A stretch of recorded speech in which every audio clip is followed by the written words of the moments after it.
Hello student. तो आप सभी लोगों का हम स्वागत करते हैं अपने इस राजन क्लासेस चैनल पे।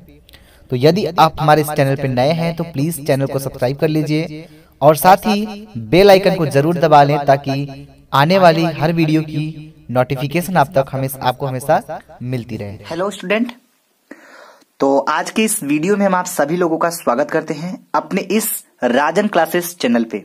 ठीक है, तो आज के इस वीडियो को हम स्टार्ट करने से पहले आपको इतना जरूर कहना चाहेंगे, यदि आप हमारे इस चैनल पे नए हैं तो प्लीज चैनल को सब्सक्राइब कर लीजिएगा।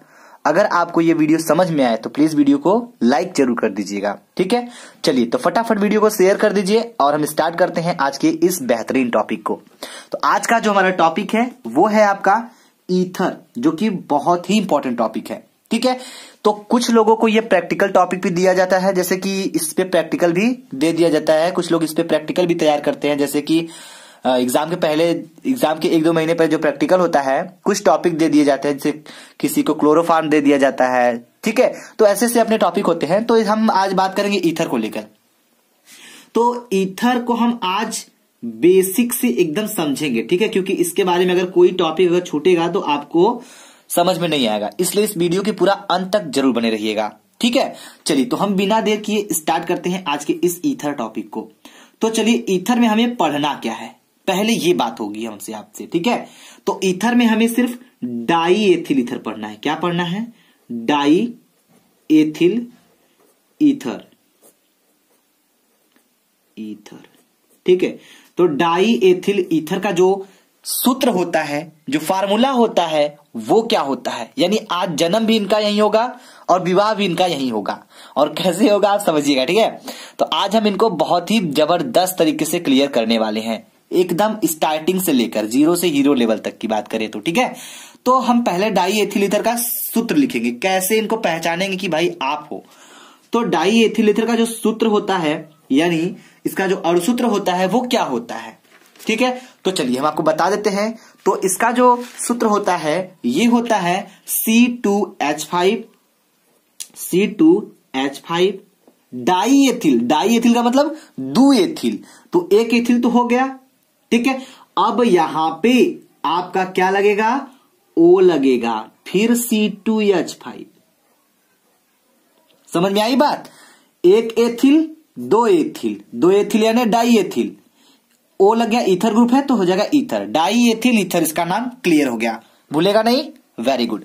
चलिए, तो जब आप प्रैक्टिकल में खड़े होते हैं या फिर टॉपिक, जैसे प्रैक्टिकल की बात कर लेते हैं पहले हम, अगर ये पूछा जाएगा तो आपसे ये पूछा जा सकता है कि डाई एथिल ईथर का अणुसूत्र क्या होता है। ठीक है, तो आपको याद होगा तब आप बता देंगे फटक से। अब बातें करेंगे हम इसके अणुभार को लेकर। तो पहला ऑप्शन हमारा क्लियर हुआ, अणुसूत्र वाला। अब हम बात कर लेते हैं इसके अणुभार के बारे में। तो इसका अणुभार कैसे निकालेंगे, अगर आपको याद नहीं है तो, अगर याद है तो बता दीजिए धड़ाक से, अगर नहीं याद है तो आप निकालेंगे कैसे, ये ध्यान दीजिएगा। ठीक है भाई, चलिए तो ले लेते हैं C2H5 OC2H5। ठीक है, ये डाई एथिल ईथर का सूत्र हो गया। तो अणुभार आप निकालेंगे इसका कार्बन, पहले की है क्या है? C है। C माने कार्बन। कार्बन कितना होता है? कार्बन 12 होता है, इसका 2 मात्रा है तो 2 हो जाएगा। क्लियर है? प्लस हाइड्रोजन का 1 होता है, 5 मात्रा है तो गुणे 5 हो जाएगा। प्लस ऑक्सीजन का 16 होता है तो इसको हम 16 लिख देंगे। प्लस कार्बन 12 होता है, 12 हो जाएगा, गुणे 2 हो जाएगा। ठीक है, फिर प्लस हाइड्रोजन 5 होता है, 1 गुणे 5 हो जाएगा। अब इसको हम हल करेंगे तो होगा क्या? 12 दूनी 24 प्लस 5 एकम 5 प्लस 16 प्लस 12 दूना 24 प्लस 5 एकम 5। अब इसको यदि हम जब टोटल हल करेंगे तो हमें मिलेगा क्या? हमको मिलेगा 74। तो हम चुपचाप एकदम बोल सकते हैं कि जो डाई एथिल ईथर का अणुभार होता है वो 74 होता है। क्लियर है? Very good. अब आगे बढ़ेंगे थोड़ा सा और। तो इसके आगे जब बढ़ेंगे तो बनाने की विधि को लेकर बात करेंगे। तो बनाने की विधि में सबसे लाजवाब और बेहतरीन टॉपिक है प्रयोगशाला विधि। ठीक है, तो यहां पे हेडिंग डाल लीजिए, बनाने की विधि। ठीक है, बनाने की विधि। तो बनाने की विधि में हमारा पहला है प्रयोगशाला विधि। आपसे यह भी पूछा जा सकता है, प्रयोगशाला विधि। आपसे यह भी पूछा जा सकता है कि डाई एथिल ईथर बनाने की प्रयोगशाला विधि का केवल रासायनिक समीकरण दीजिए। तो आप किस तरह बताएंगे? अगर आपको याद रहा तो आप बता देंगे, अगर नहीं याद रहा तो भाई कैसे बताएंगे? ठीक है, तो बिल्कुल याद करने की कोई जरूरत नहीं है, बस समझने की जरूरत है। क्या चीज समझना है, चलिए हम आपको बता देते हैं। तो हम आपको पहले यह बता दें कि एथिल अल्कोहल, ठीक है, जब एथिल अल्कोहल की क्रिया H2SO4 से 100 से 110 डिग्री सेंटीग्रेड ताप पर गर्म किया जाता है तो एथिल हाइड्रोजन सल्फेट बनता है, और इसी हाइड्रोजन सल्फेटवा को उठाकर फिर से क्रिया करा देते हैं एथिल अल्कोहल के साथ, फिर ये दे देता है एथिल डाई एथिल ईथर। समझिएगा हम क्या कहना चाहते हैं, ठीक है भाई। देखिए हम इसका नोटे जो बोल रहे हैं ये आप लिख लीजिए, क्योंकि हम एकदम बेसिक से मतलब एक कह सकते हैं नोट करके हम नहीं बताने वाले हैं, क्योंकि ज्यादा टाइम नहीं है आपके पास। हम रिएक्शन को लिखते चलेंगे और समझाते चलेंगे और हर यौगिक का नाम लिखते चलेंगे और क्या कर रहे हैं ये भी बताएंगे, ठीक है, समझिएगा बस। और हाँ, एक बात ये भी रही, अगर आपको प्रयोगशाला विधि ना पूछकर आपको ये पूछ दे अविरत ईथरीकरण विधि द्वारा डाई एथिल ईथर का निर्माण कीजिए, तब क्या करेंगे? देखिए प्रयोगशाला विधि को ही हम इसमें बोलते हैं क्या? अविरत, ठीक है, अविरत ईथरीकरण विधि। ईथरीकरण विधि किसको बोलते हैं भाई? हम अविरत ईथरीकरण विधि इसी को बोलते हैं, प्रयोगशाला विधि को ही। तो आप इस नाम को भी याद रखिएगा, ठीक है। हो सकता है कंफ्यूजन के लिए आपको ये ना पूछ के, सब लोग तो यही पढ़ते हैं, अगर ये ना पूछ के ये पूछ दिया तो ये आप कंफ्यूज मत होइएगा, ठीक है। अविरत ईथरीकरण मतलब इसका प्रयोगशाला विधि, ठीक है। तो पहले हम लेंगे क्या? Ethyl alcohol. तो चलिए भाई एथिल अल्कोहल ले लेते हैं। तो एथिल अल्कोहल का जो सूत्र होता है वो होता है C2H5OH। ये आपके हो गए एथिल अल्कोहल। तो इनका नाम लिखते चलेंगे, एथिल अल्कोहल। देखिए अगर आपको कहीं भी डाउट होगा तुरंत आप हमें बिना हिचकिच के कमेंट करके पूछ सकते हैं, ठीक है। एथिल अल्कोहल प्लस इसकी क्रिया हम कराएंगे सल्फ्यूरिक एसिड से। तो सल्फ्यूरिक एसिड का जो सूत्र होता है H2SO4, ठीक है। इसका नाम लिख दीजिए सल्फ्यूरिक अम्ल। क्लियर? चलिए मार्क ऑफ रिएक्शन समझिएगा। C2H5OH हो गया एथिल अल्कोहल और H2SO4 सल्फ्यूरिक अम्ल। अब इसकी क्रिया जब हम कराएंगे तो कैसे कराएंगे? 100 से 110 डिग्री सेंटीग्रेड ताप पर। यह चीज आप जरूर लिखिएगा क्योंकि प्रयोगशाला विधि है, कोई लापरवाही नहीं, यहां पे टेम्परेचर जो दिया है उतना लिखना पड़ेगा। तो जब इसकी क्रिया कराएंगे तो एथिल हाइड्रोजन सल्फेट हमारा बनेगा। चलिए भाई जो बच्चे एथिल हाइड्रोजन सल्फेट का सूत्र नहीं जानते हैं वो यहां पे समझ भी जाएंगे किस तरह होगा। देखिए होगा क्या, पहले बोला गया एथिल हाइड्रोजन, तो एथिल यानी यहां से पूरा का पूरा मैटर हम उठा लेंगे तो लिखेंगे C2H5। कोई दिक्कत बिल्कुल नहीं होना चाहिए, इतना मैटर खत्म हो गया हमारा।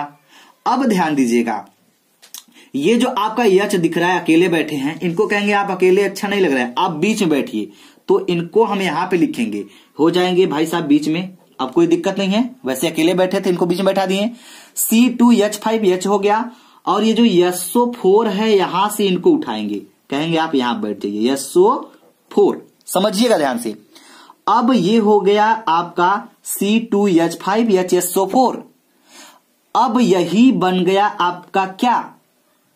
बन गया आपका hydrogen, sorry ethyl hydrogen sulphate. C2H5 माने एथिल, H मतलब हाइड्रोजन, सल्फेट, SO4 माने सल्फेट। तो नाम लिख लीजिए एथिल हाइड्रोजन सल्फेट। देखिए अगर ये वीडियो अगर पूरा अंत तक आप देखेंगे ना तो आपको बहुत इंटरेस्टिंग के साथ मजा आने वाला है, और क्या होता है रिएक्शन ये तो आप बस मजाक में सीखेंगे, ठीक है। ये हो गया। अब बात करेंगे हम क्या बच रहा है हमारा। देखिए अगर यहां पे देखा जाए तो यहां पे H2 बचा हुआ है बस, और यहां पे O बचा है, तो क्या निकलेगा भाई?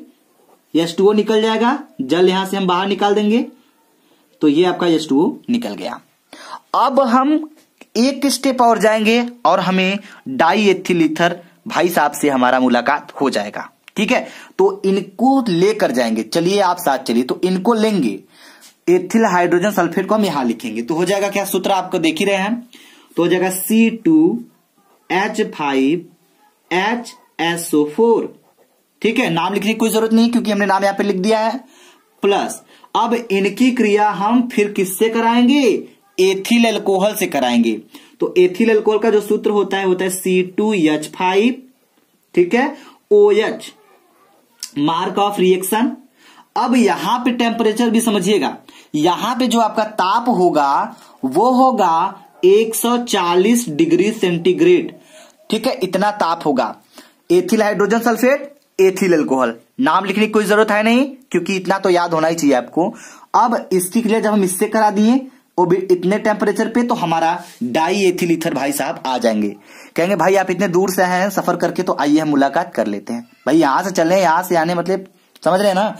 तो चलिए ले लेते हैं C2H5, यहां से उठाएंगे, लिखेंगे C2H5। ठीक है, और ये जो C2H5 है इनको भी उठाएंगे, C2H5 यहां लिख देंगे। और ये चीज जो बचा है आपका, ये जो बीच में O है, इनको हम बीच में रख देंगे। समझिएगा, मतलब जहां जहां हमारा ब्लू पेन चला है वो चीज खत्म हो गया। ये पूरा खत्म, ये पूरा खत्म, ये खत्म। बचा है सिर्फ आपका ये HSO4 बचा है, और एक AH बचा, ये वाला H बचा है। ठीक है, बचा है ना। चलिए, तो ये वाला H हो गया, एक ये वाला H हो गया, तो हो गया H2। समझ में आ रही बात। तो हो गया प्लस सॉरी ध्यान दीजिएगा, H2। ठीक है, अब SO4 है तो SO4 बन गया। क्या कुछ बन रहा है? चलिए तो हम बता देते हैं, इसको आप बता दीजिए क्या बन रहा है। तो चलिए, इसका नाम हो जाएगा सल्फ्यूरिक एसिड, यानी सल्फ्यूरिक अम्ल बन गया। और ये जो आपका है यही भाई साहब है जिनको हमें बनाना था, डाई एथिल ईथर। समझ में आया आपको डाई एथिल ईथर का प्रोसेस? प्रयोगशाला विधि यानी अविरत ईथरीकरण विधि। ठीक है, और भी हम आपको बताएंगे जिससे डाई एथिल ईथर को हम प्राप्त कर सकते हैं। और भी विधियां हैं, तो आइए किस किस से हम प्राप्त कर सकते हैं। तो चलिए, ये तो रहा प्रयोगशाला विधि का नाटक। अब हमारा अगला क्या है उसको समझिएगा, ध्यान दीजिए। और जो हमारा अगला प्रोसेस है, दूसरा प्रोसेस क्या है समझिएगा, विलियमसन संश्लेषण विधि द्वारा। क्या है? विलियमसन, ठीक है, विलियमसन संश्लेषण विधि द्वारा, संश्लेषण विधि द्वारा। तो विलियमसन संश्लेषण विधि द्वारा, ये बड़ा ही लाजवाब और बड़ा ही इंपॉर्टेंट टॉपिक है, इसको आप बिल्कुल मिस मत करिएगा। ठीक है, चलिए, तो हम डाई एथिल ईथर को इस विधि से कैसे प्राप्त करेंगे, तो हम आपको पहले समझाएंगे उसके बाद। ठीक है, यानी पहले सुनो, फिर उसके बाद गुनो, उसके बाद धुनो। ठीक है, तो ये स्टाइल है थोड़ा पढ़ने का। ठीक है, तो समझिएगा, पहले हम समझते हैं क्या करना होगा विलियमसन संश्लेषण विधि में। तो होगा क्या, जब हम सोडियम एथॉक्साइड की क्रिया एथिल आयोडाइड से कराई जाती है तो आपका क्या बनता है, डाई एथिल ईथर यानी ईथर बनता है। क्लियर है? चलिए, तो जो हमने बोला वो चीज आप नोट करिएगा। अगर आपको समझ में नहीं आ रहा है तब नोट करिएगा, अगर समझ में आ जाए तो कोई दिक्कत नहीं है, बाकी तो हम एकदम बेसिक से खोल ही रहे हैं इनको। चलिए, तो ले लेते हैं पहले सोडियम एथॉक्साइड का सूत्र। तो सोडियम एथॉक्साइड का जो सूत्र होता है वो होता है C2H5। एथॉक्साइड आया तो C2H5, सोडियम है तो ONA। ठीक है, तो क्या हो गया, सोडियम एथॉक्साइड। इनका नाम लिख लीजिए भाई। चलिए, तो नाम हो गया इनका सोडियम एथॉक्साइड। ठीक है, प्लस अब क्या करेंगे हम, अब हम करेंगे इनकी क्रिया किसके साथ, एथिल आयोडाइड से। तो एथिल आयोडाइड मतलब C2H5, एथिल हो गया, आई यानी आयोडाइड। ठीक है, तो इनका नाम हो जाएगा एथिल आयोडाइड। तो ध्यान दीजिए, एथिल आयोडाइड। ठीक, समझिएगा। अब इनका जो प्रोसेस है इनको ठंडा करेंगे कि गर्म करेंगे, तो इनको हम करेंगे गर्म, यानी हीट करेंगे। ठीक है, ध्यान दीजिएगा, सोडियम एथॉक्साइड के साथ जब हम एथिल आयोडाइड को गर्म करेंगे तो हमें डाई एथिल ईथर मिलेगा। चलिए भाई देखिए कितने सिंपल तरीके से रिएक्शन को तोड़ने वाले हम, बस आप देखते ही जाओगे। ठीक है, होगा क्या, C2H5 C2H5, ठीक है, और ये जो O है इनको बीच में रखेंगे और ये वाला प्रोसेस पूरा, फिर C2H5 हो गया, बना क्या, die ethyl ether, die ethyl ether. ठीक है, प्लस और जो कुछ बच रहा है उसको भी निकाल देते हैं, तो बचा Na और यहां पे I, तो हो जाएगा NaI, जिसको हम कहते हैं सोडियम आयोडाइड। क्लियर है, तो ये विलियमसन संश्लेषण विधि था, तो इसको भी आप जरूर अच्छे से नोट कर लीजिएगा। तो इस तरीके से भी हम डाई एथिल ईथर तक पहुंच सकते हैं। ठीक है, समझ में आई बात, वेरी गुड। अगर समझ में आया हो तो ठीक है, नहीं समझ में आया तो कोई बात नहीं, चलिए एक बार फिर से देख लीजिएगा, क्लियर हो जाएगा आपका। अब हमारा एक प्रोसेस और है जो कि बड़ा शानदार है। ठीक है, वो क्या है हम आपको बताने जा रहे हैं, उसको नोट जरूर करिएगा। ठीक है, चलिए, तो एथिल अल्कोहल से तीसरा प्रोसेस हमारा एथिल अल्कोहल से, एथिल अल्कोहल से। अब एथिल अल्कोहल से हमें कैसे मिलेगा भाई डाई एथिल ईथर, ध्यान दीजिएगा। तो हम आपको पहले प्रोसेस समझा देते हैं कि जब, ठीक है, जब एथिल अल्कोहल एल्यूमिनियम फास्फेट की उपस्थिति में 240 से 260 डिग्री सेंटीग्रेड ताप पर गर्म किया जाता है तो ईथर बनता है, यानी डाई एथिल ईथर बनता है। ये समझ लिए। चलिए, तो एथिल अल्कोहल का हम ले लेते हैं भैया, क्या ले लेते हैं, सूत्र ले लेते हैं, और उपस्थिति ध्यान दीजिएगा, उपस्थिति किसकी होगी, एल्यूमिनियम फास्फेट की। ठीक है, चलिए रिएक्शन समझेंगे तो आपको समझ में आएगा। तो ले लेते हैं एथिल अल्कोहल, तो C2H5OH, ये हो गया किसका सूत्र, एथिल अल्कोहल का। ठीक है, प्लस एथिल अल्कोहल का एक सूत्र तो ये हो गया, एक सूत्र हम और लेंगे, यही सूत्र होता है, एक और मतलब एक मात्रा और लेंगे तो उसमें लेने का अंदाज थोड़ा अलग होगा। ठीक है, क्या होगा भाई, ध्यान दीजिएगा। तो पहले नहीं, ठीक है, ले लेते हैं, यही ले लेते हैं, C2H5OH। ठीक है, दोनों एथिल अल्कोहल ही हैं। अब ध्यान दीजिएगा, अंदाज वहां पे नहीं, अंदाज यहां पे दिखाना है। क्या लेना है, एल्यूमिनियम फास्फेट, उपस्थिति हो गई एल्यूमिनियम फास्फेट का मतलब AlPO4, इसको कहते हैं एल्यूमिनियम फास्फेट। कहते हैं या नहीं, बिल्कुल कहेंगे भाई, काहे नहीं कहेंगे। अब ध्यान दीजिएगा, होगा क्या, ये भी आपका एथिल अल्कोहल है भाई, नोट कर लीजिए, जिसको पता है उसके लिए ठीक है, जिसको नहीं पता है वो नोट कर लेगा। एथिल अल्कोहल, दोनों एथिल अल्कोहल, ये भी और ये भी। ठीक है, और किसकी उपस्थिति है, इनकी। अब इनको हम इनके साथ करेंगे तो होगा क्या, C2H5 यहां से ले लेंगे, लिखेंगे C2H5, और O यहां पे है तो O को बीच में रखेंगे, और बाकी ये वाला ये भी हो जाएगा C2H5। ठीक है, प्लस अब जो बचा है उसको बाहर निकालने की कोशिश करेंगे। क्या निकल रहा है भाई, देखिए H एक खो यहां पे है, एक खो H यहां पे है, कितना H दिख रहा है आपको, 2 ठो दिख रहा है ना, तो हो जाएगा आपका H2, और O आपका ये वाला खत्म हो गया है, ये वाला बचा है तो O हो जाएगा, ये आपका हो गया जल, और ये आपका क्या हो गया, ये आपका हो गया die ethyl ether, die ethyl ether. मजा तो इनऑर्गेनिक केमिस्ट्री पढ़ने में ही आता है। ठीक है, बाकी फिजिकल केमिस्ट्री तो सभी लोग हल कर लेते हैं, न्यूमेरिकल थोड़ा सा। ठीक है, तो मजा इसी में आता है, थोड़ा दिमाग लगाएंगे तब मजा आएगा। ठीक, वैसे कुछ है नहीं, बहुत सिंपल तरीके से हम आपको बता रहे हैं, ताकि आपको कहीं भी कोई दिक्कत हो रहा हो तो आप हमको बता सकते हैं। हमें तो नहीं लग रहा है कि इस तरीके से बताने पे आपको कहीं कोई प्रॉब्लम हो रहा होगा। ठीक है, देखिए ये आपसे क्वेश्चन पूछा जा सकता है कि एथिल अल्कोहल से हम किस तरह बनाएंगे डाई एथिल ईथर को, या फिर आपसे बोला जाएगा हम विलियमसन संश्लेषण विधि में कैसे बना सकते हैं ईथर को।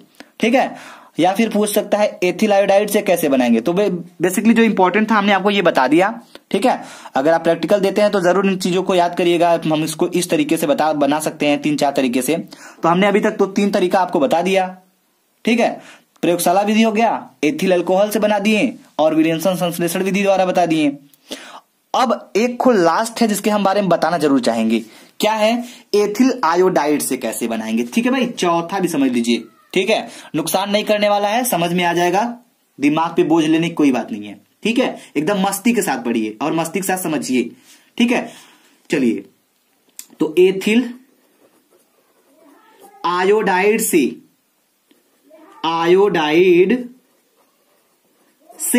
ठीक है। तो एथिल आयोडाइड से हम कैसे प्राप्त करेंगे। देखिए, बहुत सारे ऐसे बच्चे होंगे जिनको पता नहीं है कि एथिल आयोडाइड का सूत्र क्या होता है। तो बिल्कुल, अगर नहीं पता है तो घबराने की कोई बात नहीं, कैसे नहीं पता होगा, ठीक है, हम बताने वाले हैं आपको। चलिए ध्यान दीजिएगा। तो हम आपको पहले प्रोसेस बताते हैं। जब एथिल आयोडाइड की क्रिया सिल्वर ऑक्साइड के साथ कराई जाती है या फिर गर्म किया जाता है तो ईथर बनता है। क्लियर है। चलिए, तो पहले एथिल आयोडाइड का सूत्र लिख दे, C2H5I।